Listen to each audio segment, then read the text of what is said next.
Union Home Minister Amit Shah na Operation Sindoor asi Pahalgam da Micham sing Hatkhibadu ki Paokhumni haikre. Indian Armed Forces na Pakistan amasung Pakistan occupied Kashmir da leiba terrorist sing tongan ba kem mapanda sathaki missile attack sing adubu thagat pa phongtok pagloina na Operation Sindoor asi India ki khwaidik akanba Pahalgam terror attack adugi pakum oina terrorist sing matakta sathaba attack ni hana Union Home Minister Amit Shah na phongdokre. Indian Armed Forces na ngasi ayu angan bada Pakistan amasung Pakistan occupied Kashmir ki terrorist group Jais-e Muhammad ki stronghold oiba Bawalpur amasung terrorist group Lashkar-e-Taiba ki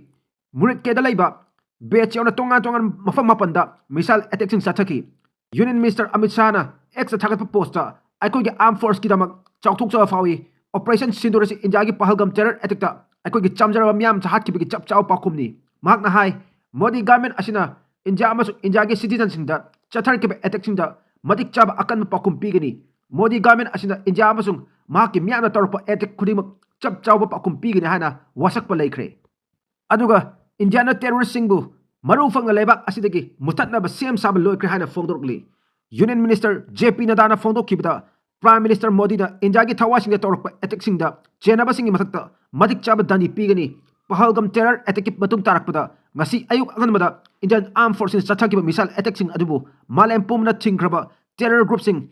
Jais-e Ahmad Lashkar-e-Taiba amadi Hizbul Mujahideen yauna makoi ki headquarters sing yauri target tawkiba mafam sigi manungda 26/11 Mumbai attack amari lenaba Lashkar-e-Taiba ki training camp sing Azamal Kasab ki training camp amasung David Henley amadi Tahabur Rana na lakamba Morat ki Pakistan Punjab group ki headquarters sing akak aba target tawdon sa chathaki ba India ki missile attack sing adu intelligence kopta chinal na matungda Pakistan terror group sing lairiba mafam sing losino thamlio mafam sing tani hari ba terror group sing asing maming lairaba International Organization Financial Action Task Force FATF tagi chauna mating fangle hari etek chathaki ba mafam sing adu mafam mari amna Pakistan gi manung chanbani aduga mafam nga amadana Pakistan occupied Kashmir gi manung chanbadani hari